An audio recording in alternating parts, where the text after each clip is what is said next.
Hey, welcome to a live edition of 310 to Left, presented by your New England Ford dealers and F-Series, America's best-selling truck for 48 years, and the official truck of the Boston Red Sox. Tom Caron, Lou Merloni, and Alex Speier with you. Raise your hand if you stayed up until the Houston Astros lost their game last night. I mean, it was just, you're in for it now. You got to stay till the end, and here we go.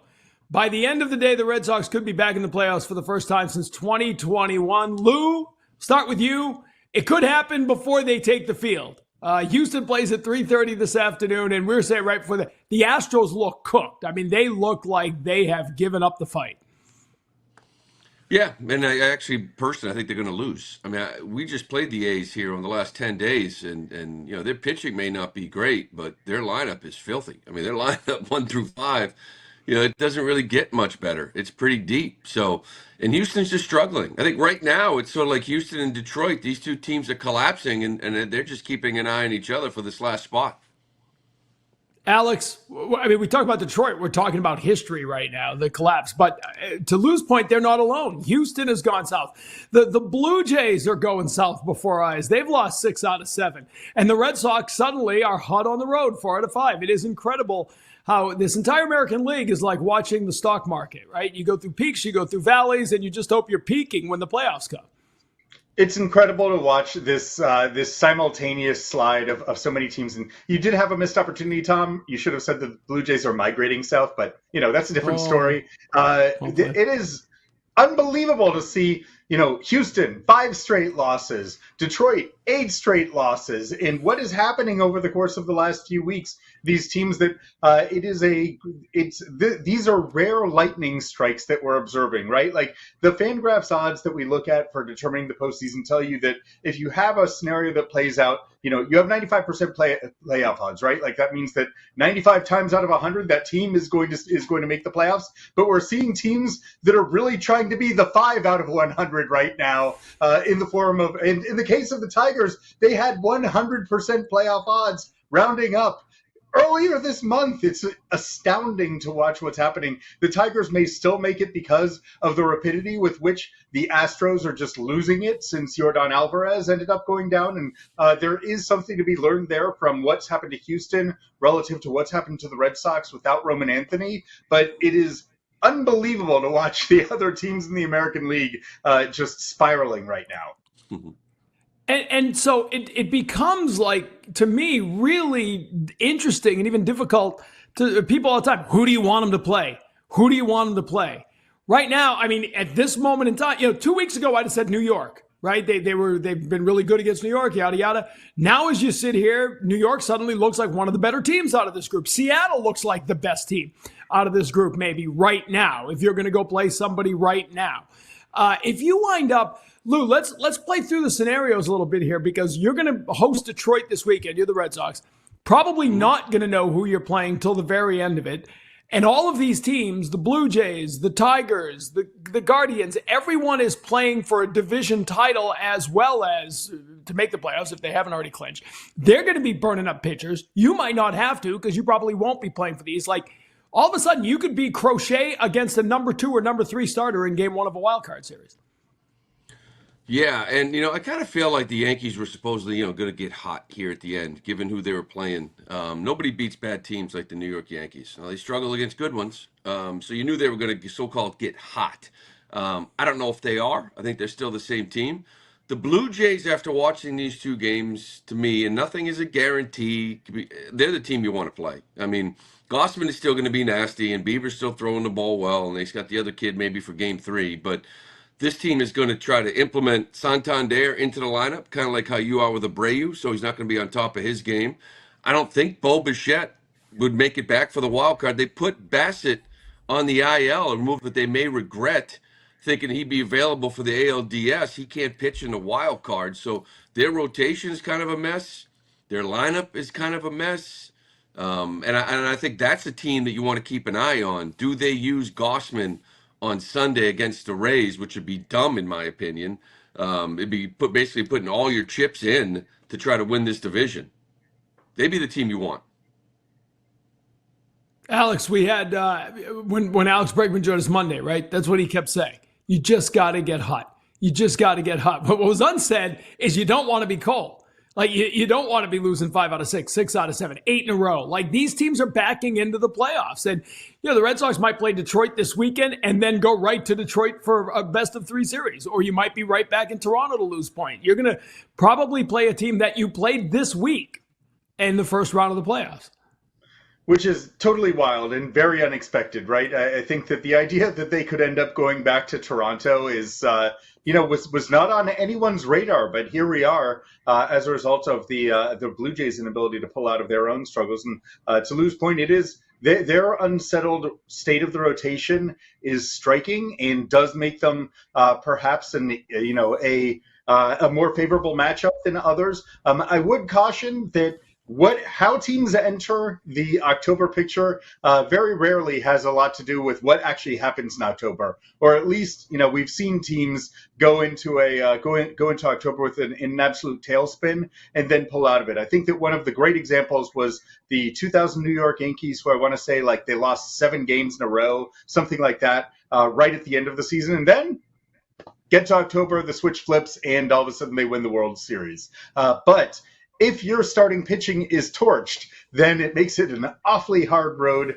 for you to be able to reverse course. And so, yeah, I think that I think the other thing that Alex Bregman was able to say when he was with us earlier in the week was Garrett Crochet game 1. That's something that the Red Sox have been hanging their hats on for a while, with good reason based on what we saw yesterday. And that's a matchup that I think is going to be that's a pretty favorable outlook for them as they enter into the postseason. But your point about how teams get hot, get cold. Seattle last night clinched their first division since 2001, just the 4th they've ever clinched. And 2 weeks ago you scratched your head saying, why is Seattle such a mess? And now again, at the trade deadline, I on the air said I thought they made the best moves. I thought that was a team that loaded up for a postseason run. Now, Lou, they're looking like that team. I think Seattle will be a really tough draw for anybody in the playoffs. I think Seattle is the most complete team in the American League. But to Alex's point, this is all about feelings, right? And they really don't mean much. Like, how do you feel? How do you feel about playing this team? How do you feel about playing that team? And it's great. How do you feel about playing the Red Sox 6 days ago? Probably pretty good. After the homestand, nobody was swinging it. Bregman was lost. Ceddanne was lost. Lowe was lost. Narvaez, Massa wasn't doing much.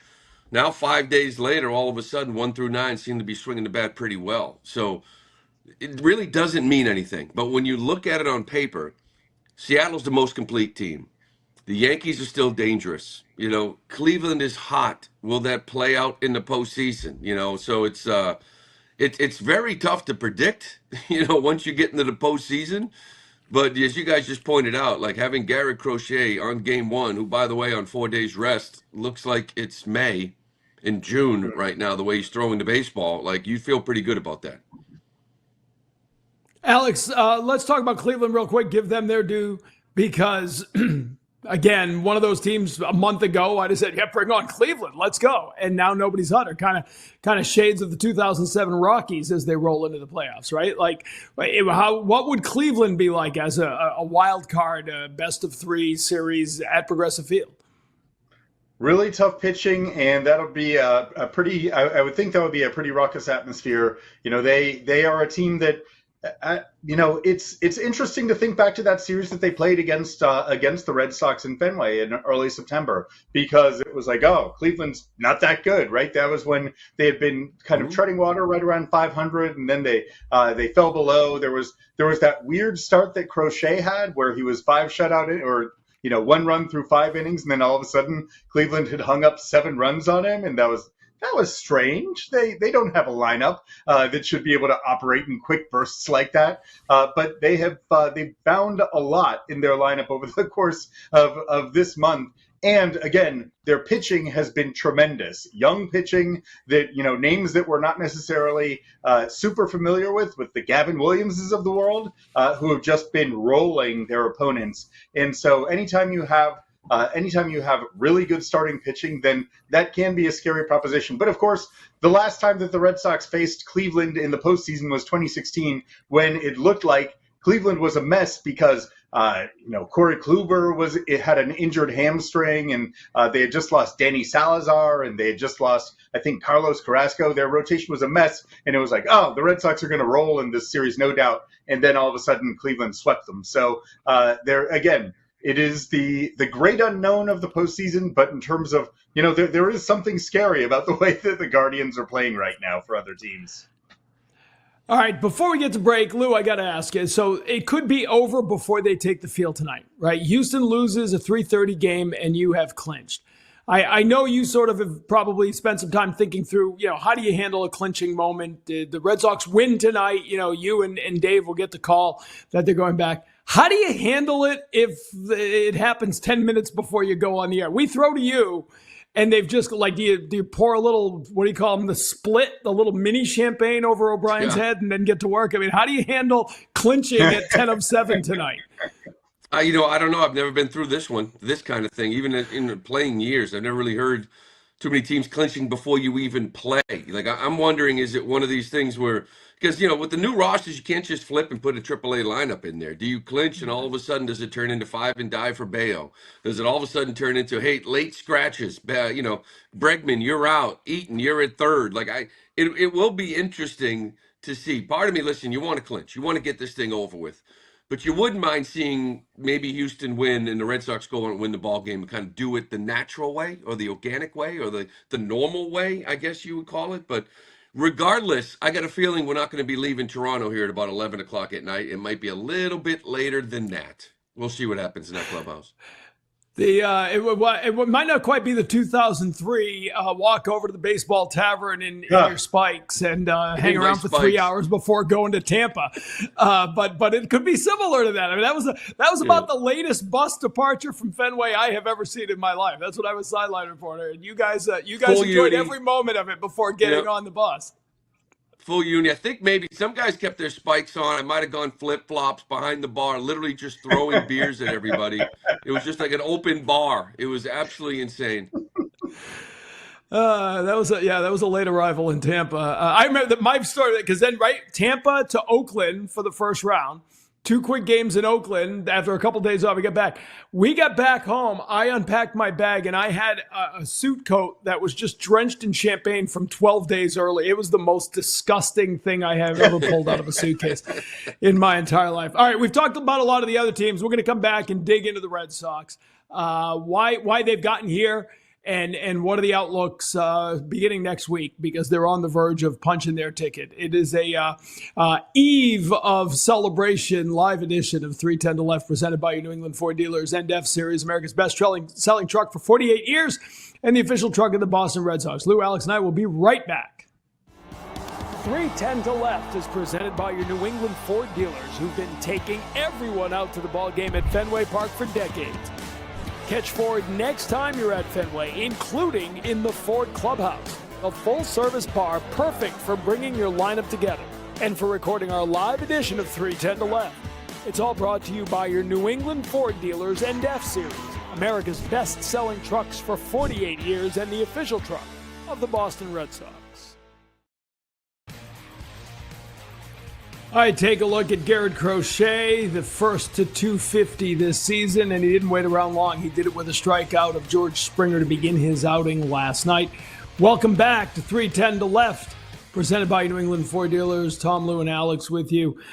He's been everything you could ask for, and last night we were talking about those 4 days rest, Lou, and the numbers are a little higher, right? He's 3-something, 2-something on 5 days rest.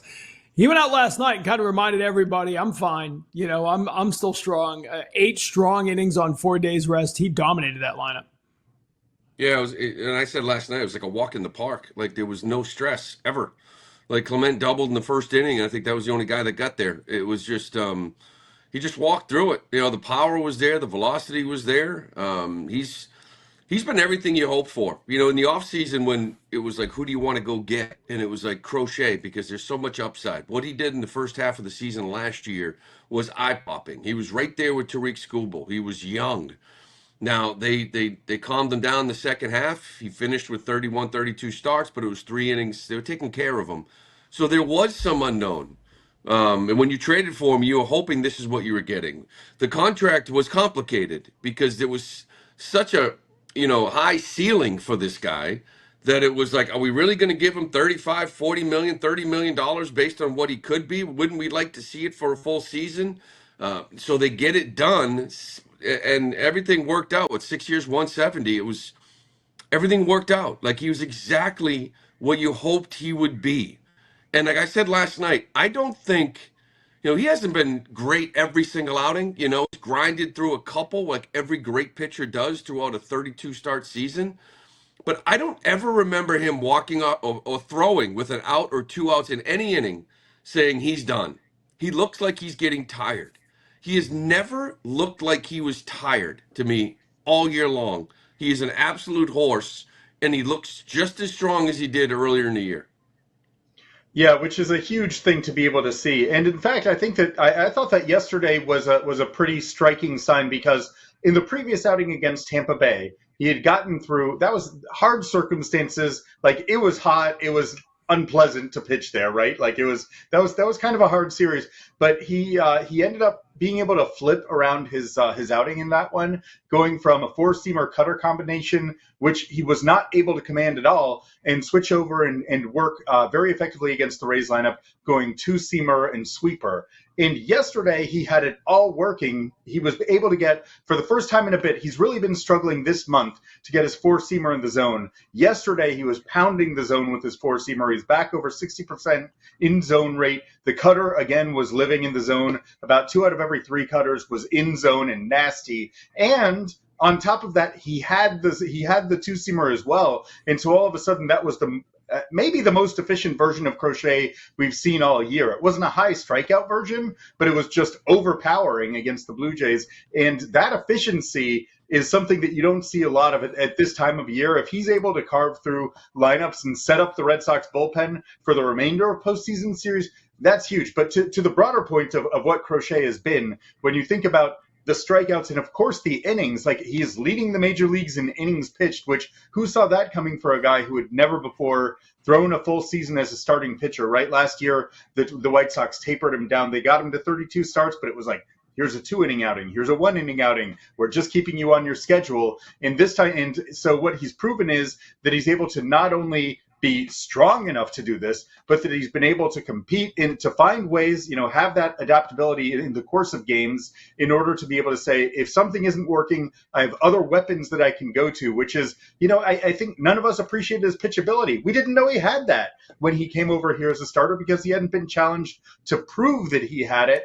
And what we've seen is a very, very complete starting pitcher who happens to have overpowering stuff. And I know that Skubal has the Cy Young wrapped up, but it is worth noting that in at least one of the kind of like war-like metrics, baseball prospectus, which takes into account the quality of opponent, not just what a pitcher does in terms of 3 true outcomes, Crochet is easily first in Major League Baseball in their wins above replacement player calculations. He's like you said, Lou, it has worked out, right? Everything they had envisioned for this guy has worked out. I want to go back to Friday's game, though, as well as he pitched. They're losing in the 7th inning. And I keep going back. I think I've brought up that Jarren Duran home run on an hourly basis since the 7th inning on Friday night, because I'm not sure if they don't score there that we're sitting here talking about all this right now. That team needed a spark. That 2-run home run in the 7th inning from Jarren Duran, you could feel the dugout exhale, right? We talked about it with Alex Bregman on Monday. Like they needed that moment where everybody could just take a deep breath. They scored, 7 runs in the next inning, right? All of a sudden, the offense comes to life. They feel great about themselves. Lou, you were there. I mean, that's in the media, we jump too quickly on a moment, a turning point. We're saying this is when everything turned around. But, man, that's as close to a turning point as you're going to see in a baseball season. Yeah, I would agree. And, it's we always talk about if something happens in May or June, what a big moment, because we all just live in the moment, which I get. But later in the year, you knew there would be one, right? You were failed to kind of pull that sweep off over the weekend at home. You're going down there with 9 to go and saying if they can just win 5, and it's like, I don't know how they can win 5 because they're not scoring runs. This isn't a lineup 1 through 9 that is really moving it. They're not moving it down to the next guy. And then all of a sudden, Jarren hits that home run, and it just, you're right. And then don't forget Trevor's Story the next night, with another big hit. And this This is just who they are. I feel like this is the way the season should end, right? Because there's moments in the first half we didn't know who they were. Then they looked unstoppable. Then Roman Anthony went down, and the offense just sort of sputtered and said, "Are they really going to? Are they going to blow this thing? Are they going to pull a Detroit? Are they going to pull a Houston with what these guys are doing right now?" But again, much like the 2025 Red Sox, they find a way. They battle back, whether it's Bregman, whether it's Story or Duran with big hits. It's and now you're seeing Yoshida and Lowe and Narvaez. It's just contributing 1 through 9. This is who they've been all year long. Yeah, they've done a really good job, I think, of being able to correct course when they do start down those slides, right? And sometimes it's been the starting pitching that's been the bulwark against their slides, right? Like, of course, through so much of the season, it was the threesome of Giolito, Bello, and of course Crochet, and then at other times it's been the offense finding its way again in periods where it's looked like they've been a little bit lost. It's interesting. It's not like this has been a spectacular road trip by any stretch of the imagination offensively, but it's been a more than sufficient one. They're with runners in scoring position since Friday. They're hitting 298 with a 364 OBP and a slugging mark that I think is like 404. So they're not driving the ball out of the park. We have just seen a series of very unselfish at-bats for the Red Sox that have translated into runs that they're producing in situations where they weren't. Now, they still haven't figured out the bases loaded thing, which good luck figuring out what's going on there when you're talking about a month and a half of like negative productivity when you have the most promising situations of them all. But you're seeing a team that has kind of embraced this identity of it's okay to shoot a line drive to the opposite field when you have a runner in scoring position and to accept one run and to kind of stack one-run hits. The Duran hit, though, like the Duran homer, to your point, Tom, was both aesthetically a turning point because the ball drops down on the top of the V in victory ledge at Yankee Stadium. So that was a nice little pose with Duran taking the unusual step of actually like watching his ball travel, which was kind of fun to see. But yes, it was the first time in months that the team had had a home run to go from a deficit to a lead. And yeah, it felt like a complete tone shifter for the course of that series. To your point, careful there. To your point, when you talk about keeping the line moving, last night against Scherzer, right? 5 consecutive one-out hits, only one of them an extra base hit, right? But single them to death. Putting the ball in play, moving the line along. And Lou, you talked about corrections over the course of the season. To me, one of the great examples of that we saw Sunday to Monday, right? Nathaniel Lowe on Sunday strikes out with the bases loaded, strikes out with 2-1, strikes out with the bases loaded. Comes back up in the first game in Toronto, a couple of RBI singles, gets on base 4 times. They win that game 4-1. Narvaez with the 2-run double, but it was his 2 singles that gave them the 2-1 lead a day after he had left, 8 runners on base over 3 individual base hits. And that's, a guy who won a World Series a couple years ago. Nathaniel Lowe comes in and gives them a little bit of a low pulse, right? Gives them a little bit of experience and calmness there. They need that right now. Yeah, they do, because, excuse me, Cora touched on it the other day about, like, they're not the type of team to leave the ballpark, right? You just played the Sacramento A's, who have, a couple of guys at 30 home runs, others in mid-20s. The Yankees have 7 guys with 20-plus home runs. You played Arizona, their top 3 guys, but the way they drive the baseball, that's just not who you are. Like, who you are is a 2-out walk. Followed by a base hit to right, first and third with 2 outs, line drive up the middle, another walk. This is kind of who you are. This is when they were at their best, which is why guys like Nathaniel Lowe, guys like Ceddanne, Rafaela, and I always say, like, guys in that bottom third of the order, bottom half of the order that sort of connect this lineup to the top of the order, why it was so important. That's when this offense was rolling. It was sort of like there was no top of the order, maybe no big thumpers in the middle, since you lost a guy like Rafi Devers, but yet there was no bottom of the order. There was no 7, 8, 9, because a rally could start anywhere. And this is who this team has been, really, since they've gotten going. That's what they need to continue to do. But having a guy like Lowe is just another player on this team that has played meaningful games in September, that has played in the postseason. They really don't have many, so those guys are valuable. Yeah, and their batted ball, we're seeing more of an all fields approach. We're seeing them accept that identity a little bit more than they had for much of the season. Their batted ball rate to the opposite field is up to 26%, which is their highest in any month of the season since June. I do think that we're seeing a very intentional approach. I think that they've kind of gotten together as a group and that they're having really productive conversations about game planning and about execution. And they're pretty, from at bat to at bat, it's been pretty competitive. Like even when you have strikeouts in key situations, you're still seeing them grinding through good at bats that are at least running up the pitch count of opposing pitchers. So we aren't seeing some of those stranger outings where you look up an opposing pitcher has gotten through 3 innings in like 35 pitches.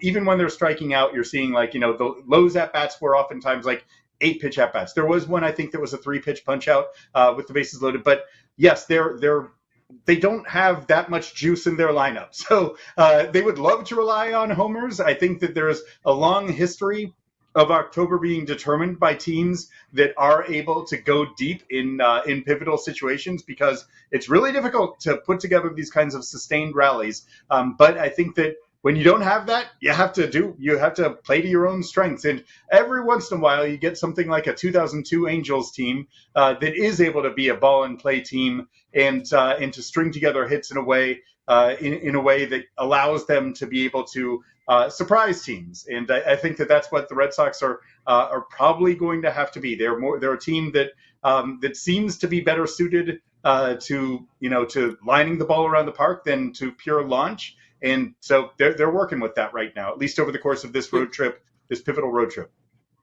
Can I just say that it's very refreshing and I think very interesting in a day and age when everything is pull side in the air is where the money is.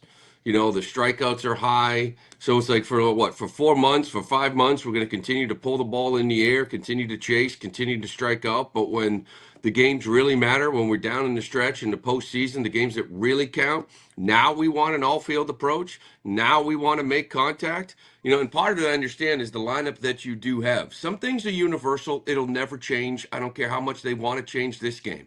If you continue to pull the ball or try to in the air, you can continue to chase. Look at Ceddanne Rafaela.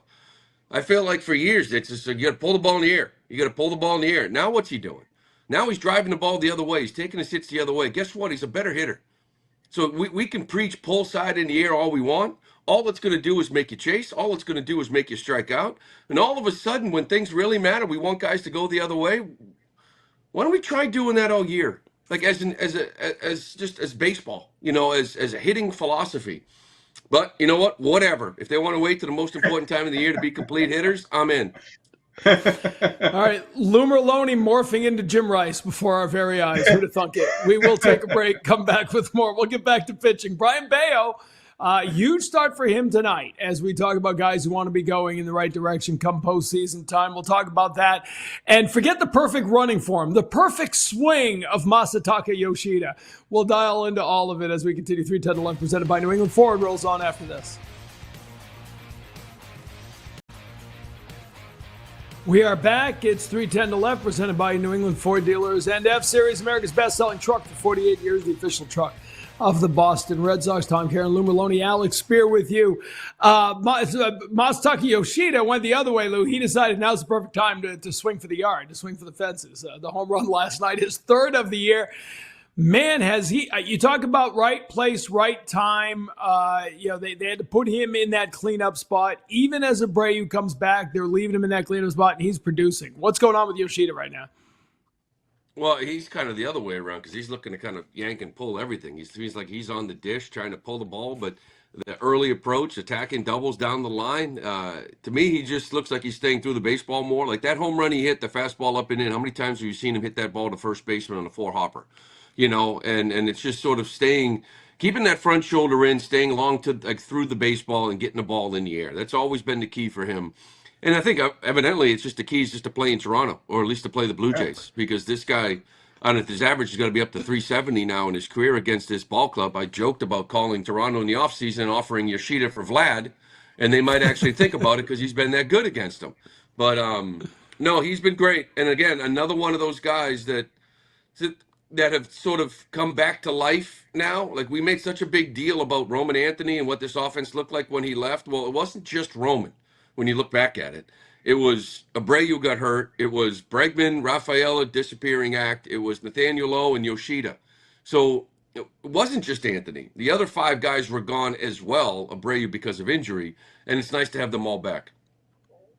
Yeah, it's been interesting to see Yoshida's approach in recent days kind of evolve because he's gone 8 straight games without punching out. Like, that's unheard of in today's game, right? You go 8 straight days with that's him. That's maybe like Arraez, and that's about it, right? Like, you can't.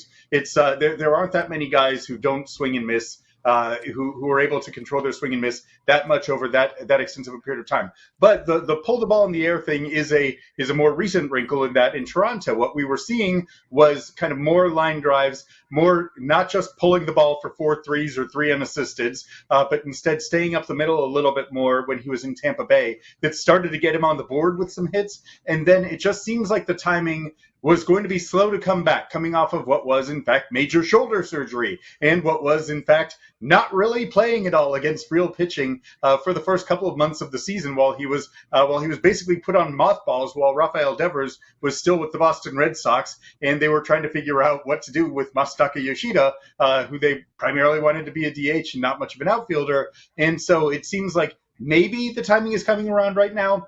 We probably shouldn't get too run away with this, right? Like, this is a brief burst. This is 4 games in which he's had in which he's had multi-hit games, which has been great and extremely well timed. And congratulations, Masataka Yoshida, your WAR is now above 0. So that's a nice turnaround. But this is a team that has just had very streaky performers, guys who when you don't have like that much, the long ball in the tank is a constant, and when you don't have walks in the tank is a constant, you're going to be riding the waves over the course of the season. And so with Yoshida and Rafaela, you hope that they get hot at the right times. On this road trip, they certainly have. And before we get back to the pitching, let's talk about Carlos Narvaez for a moment. The 2 biggest swings of the last 2 days. Almost identical, right? Right center field going opposite field. The double 2 nights ago that broke a 2-1 game open to 4-1. Last night, the 3-run homer, that was the dagger.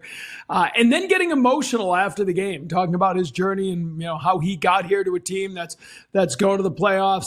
When we put back together, like, Lou, you began all this by saying it all worked out with Garrett Crochet. Well, it all worked out pretty well on that trade. Going to go down as one of the best trades the Red Sox have ever pulled off with the Yankees, because Carlos Narvaez has been really important to this team this year. Yeah, and Alex could probably dive into a little bit more too, because like all trades, we have to wait and see because they got a pretty good arm back. But even if the kid works out, I think you're happy with what Carlos Narvaez has done. It has been a revelation. You went into the season wondering who the backup was. I think most people in the know kind of knew that Narvaez was a guy they really liked defensively.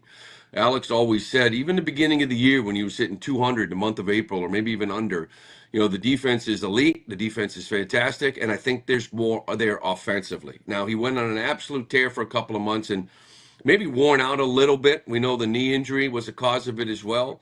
So catching as much as he has, this staff trusts him. I did hear that interview after the game. It was fantastic to hear a guy that is grounded, that appreciates where he's at, that looks back on his journey and really soaks it all in. This is a great human being as well. I couldn't be happier for him. And he is a guy that, if you can clinch this thing, may benefit maybe just getting 1 game on the weekend or taking some time. Because I do think, that knee injury, I don't think just went away. And he's still back there catching every single day, gutting this thing out. But he is, where would you be without him? Wong has kind of gotten hot here late, the last month or so, but where would you be without Carlos Narvaez? Yeah, it was an open conversation at the beginning of the season. I don't think it was in the Red Sox, but it was, are they going to carry Narvaez? Are they going to go with, like Sevi Zavala? It was, we didn't even know that he was, he was a clear backup, right? Like, he was entering the year. It was Connor Wong's job. And it ended up being kind of in case of emergency, break glass, here you go. You're going to be getting this responsibility, 5-6 times a week. And he has stepped up in an extraordinary way because, to your point, Tom, you said that this is an incredible trade with the Yankees. Like, think about it. the guy that the Yankees got back, Elmer Rodriguez Cruz, was the Yankees minor league player of the year. He went 11-8 with a 2.5 ERA across 3 levels of the minor leagues.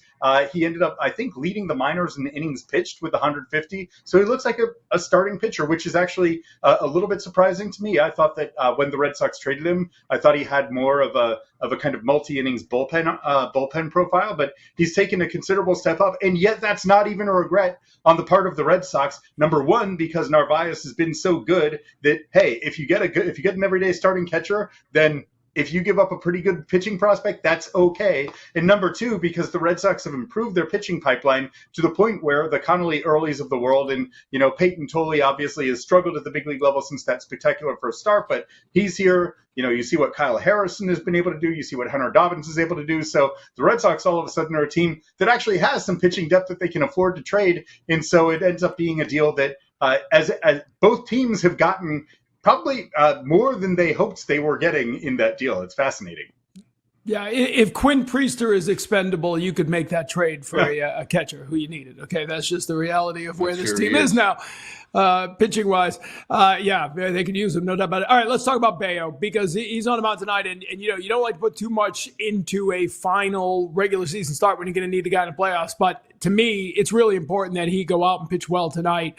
It's been a rough September, no doubt about it, and the questions about the wear and tear in the season getting to him now are real. Lou, how important is tonight's start for Brayan Bello? Well, this goes back to what I was saying before about feelings. I'd feel better if he threw the ball well tonight. Does it mean he'd throw the ball good in game 2? No. If he doesn't throw the ball well, can he go throw well in game 2? Yes. Location's been everything. I think that start in New York, calling that game, I'm not so sure he really missed location at all. When he wanted to throw the sinker in the lefty, it was on the point. When he wanted to dot that sinker down and into Stanton or Judge, it was right there, inner half on the black. Like, he was spot on, and that has been off. When he tries to go the sinker in, he misses in for a ball. When he tries to go the back door in on the lefty, he misses in. Or he tries to elevate, he misses down. So I think that's what's been going on the most. And it's always been location with him. We know he's upped his repertoire. I think he's more versatile, the way he can get you out with many more pitches. But it's always been this fastball location. The changeup has still been good. Ironically, using it less. And because of that, maybe it's a better pitch for him, but he's located that well down and away to lefties. I think he goes game 2. I'd like to see him throw the ball well here today to make me feel better. But it's all really going to come down to next week. He needs to start missing some bats too. I think that there is he's someone who obviously relies on a lot of contact and on his defense making plays behind him. And that's the Red Sox. The importance of the Red Sox having solid infield defense behind him is immense. He was a guy who vastly underperformed his expected statistics last year because the Red Sox defense was atrocious. That's been the case over the last couple of years. Now it's not so much a problem of the Red Sox defense. He is not missing bats again in September, which was a problem that he was having at the beginning of the season.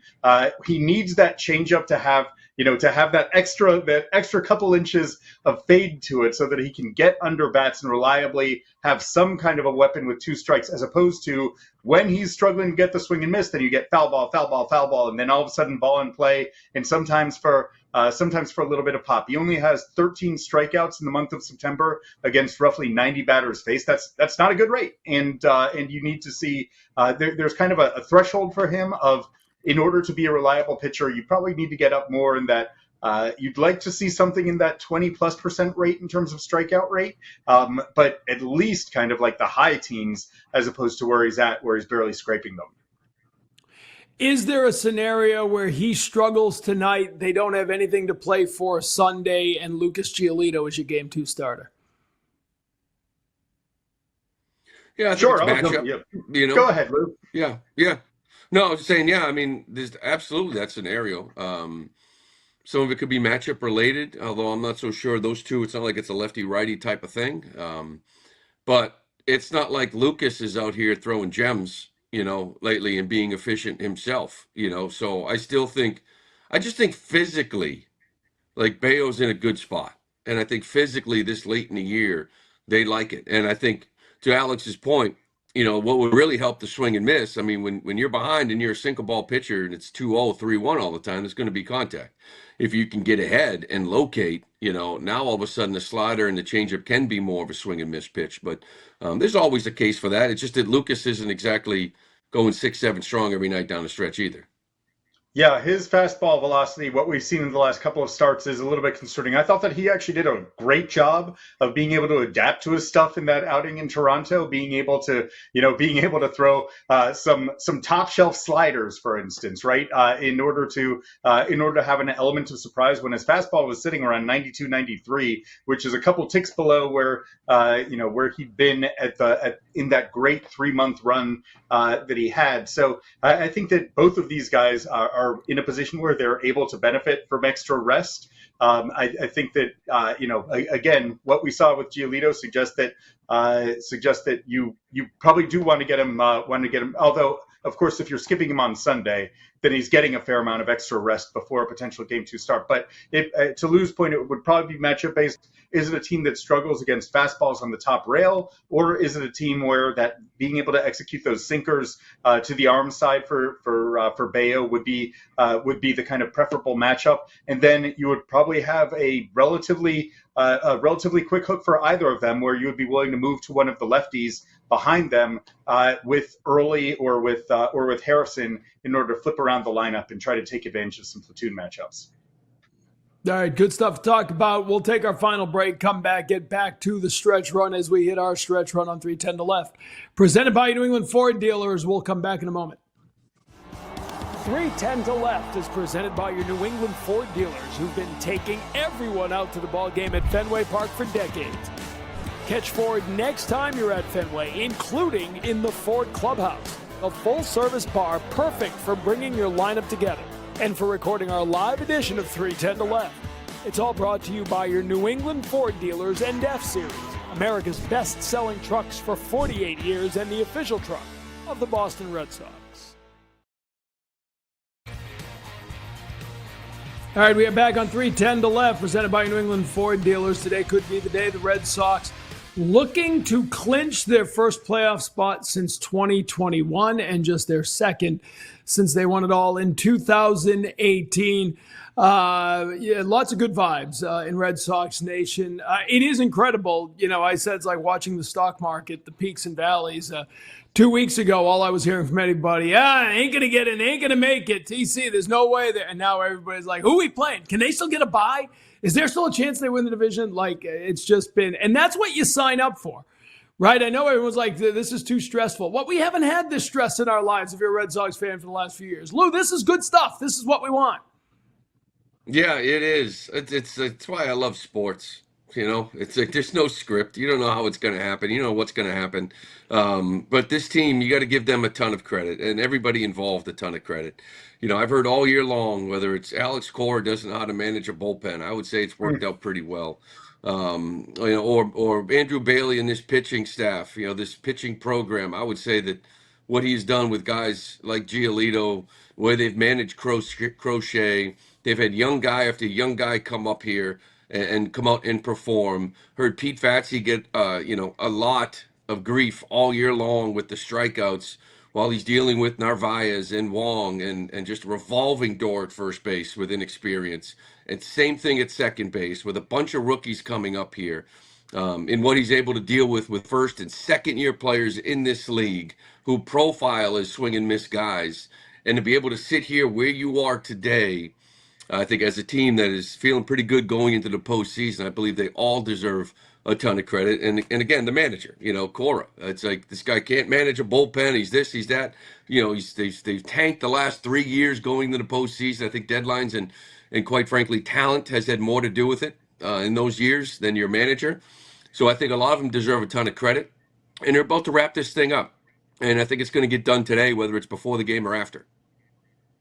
And, you talk about the stock market, Tom. When you think about, the idea of the stock market is like, don't pay attention to the day-to-day and week-to-week vicissitudes. Instead, take a step back and think about the broader picture. They're at 87 wins, right? Like, entering the season, I think that would have been, high 80s. Once they had added both Crochet and Bregman, seemed like a kind of reasonable target. They were a team coming off of an 81 win season last year, and they needed to get a lot better. And to think that they've gotten to that point, despite the fact that they traded Devers, despite the fact that they lost their first baseman, despite the fact that they lost Bregman for most of a couple months of the season, despite the fact that they lost Roman Anthony for the month of September. That is pretty interesting, and it points to a lot of what Lou was just talking about with regards to the adjustments that they've been able to make on the fly, or helping guys on the pitching side of things, particularly to be consistently the best version of themselves. That's had an awful lot to do with stabilizing them through what has been an unstable season from a roster standpoint. They only have, think about the infield right now, and that includes the catching position. One guy was on paper going to be a starter for the entire, on opening day, right? They've, of course, Bregman, both Bregman and Story, but they lost Bregman for a couple months. And, it's been pretty wild to see all of the right side of the infield overhauling, finding Romy Gonzalez to be an everyday second baseman, which has been a somewhat underplayed story, but that guy has had a huge outsized impact on just keeping the team afloat. Narvaez for Wong again, no one knew that was going to happen. So they've withstood a lot in order to get themselves into a pretty good position.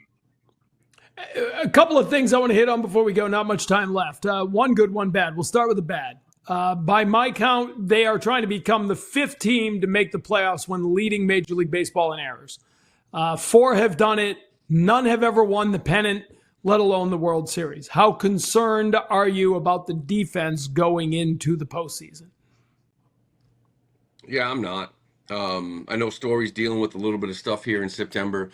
Was it 6 errors this month? He's got a career high in errors. I like to think that, for 5 months, I was looking at him as, I know it's the metrics say, but you hit the ball to him and you're out. I just look at the way Romy Gonzalez, and again, there was a lot of moving parts, right? Nate Eaton would get a start, or Toro would get a start at third, and they'd kick the ball around a little bit. They're not third basemen. But for a month and a half, we had first base tryouts where they were kicking some balls around, or they weren't picking some balls.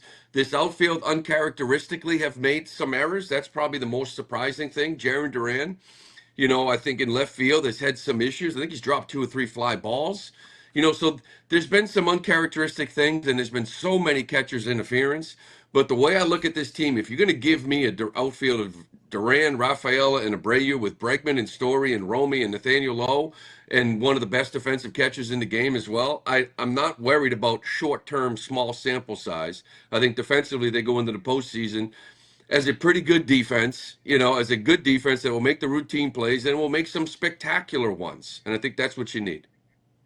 Yeah, I think elite outfield defense is definitely something that they have the ability to tap into. It. We're still kind of getting a feel for where Abreu is in terms of his range coming off of the calf injury. But if he's moving pretty well, certainly throwing pretty well, says Alejandro Kirk, then there's a chance for that to be a difference-making part of their team. And I think that on the infield, everyone is playing a position where they look like they fit there, right?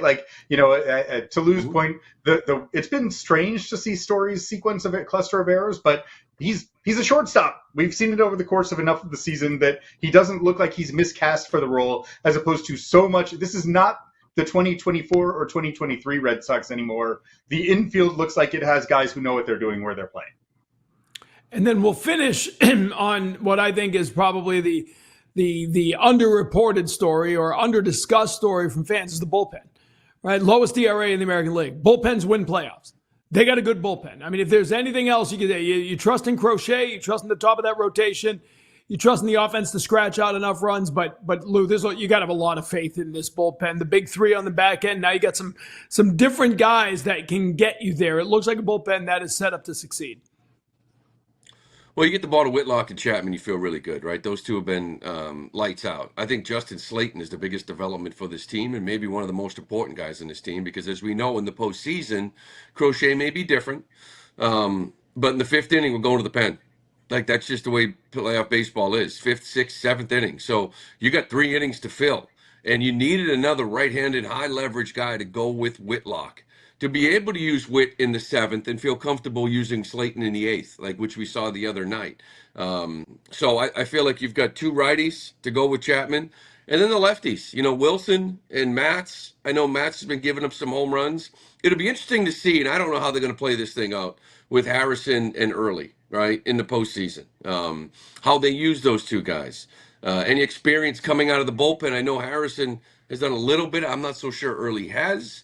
So it'd be interesting to see if they look at other lefties. But it comes down to bullpens. And like we said, the games are short as far as starters go. So in that fifth inning, you need someone to get out of a jam.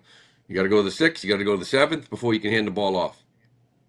Last year was the first time, other than the COVID season, that the majority of batters faced in the postseason came out of the bullpen as opposed to from the starting rotation. Wow. And I think that we're going to be seeing more of that. So yes, you need a bullpen that can cover probably 13 outs a night, 13, 14 outs a night in the postseason, save for Crochet Day. And so that is a huge development if they can get a good version of Justin Slayton. I do think that the wobble that we're seeing with Wilson's command, as well as with Matt's like suddenly giving up hard contact and unable to strike out lefties, is a little bit of a concern. But they've had guys who have performed well at different points.